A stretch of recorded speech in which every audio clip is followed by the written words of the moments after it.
Hello, it's me again, Ryan from E.C.D Automotive Design. I'm a lead technician here. Today we're going to talk about maintaining your restored Land Rover Defender.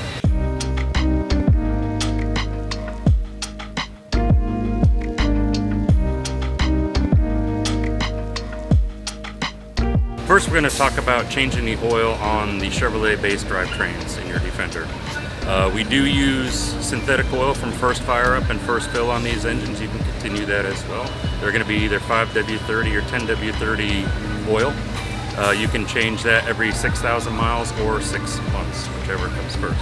If you have a diesel, which would be the Cummins diesel or the Land Rover diesel, we use Shell Rotella 1540 diesel engine oil in those as well. Some other items, we have brake fluid maintenance. We suggest every 18,000 miles or 18 months to have your brake fluid swapped with DOT4 fluid is the only fluid that we use, and the fluid that is specified on the Range Rovers and Defenders as well.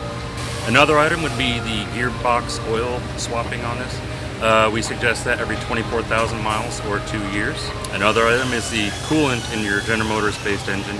We use a DexCool type coolant. We suggest changing that every 36,000 miles or 2 years. Another item is your tire pressure. Now, based on your vehicle and the tire size and type that you have, we put a specification sticker on your driver's side door that lets you know the pressures.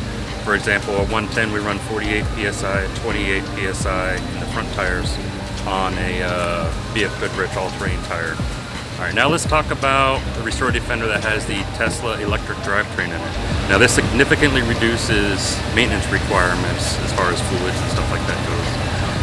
The main maintenance that's on those types of vehicles is to check the coolant every 7,500 miles, verifying level and stuff like that, and then to swap out the coolant in both of the cooling systems for the battery and for the motor every 36,000 miles or 3 years as well. And we use DexCool style coolant in these systems.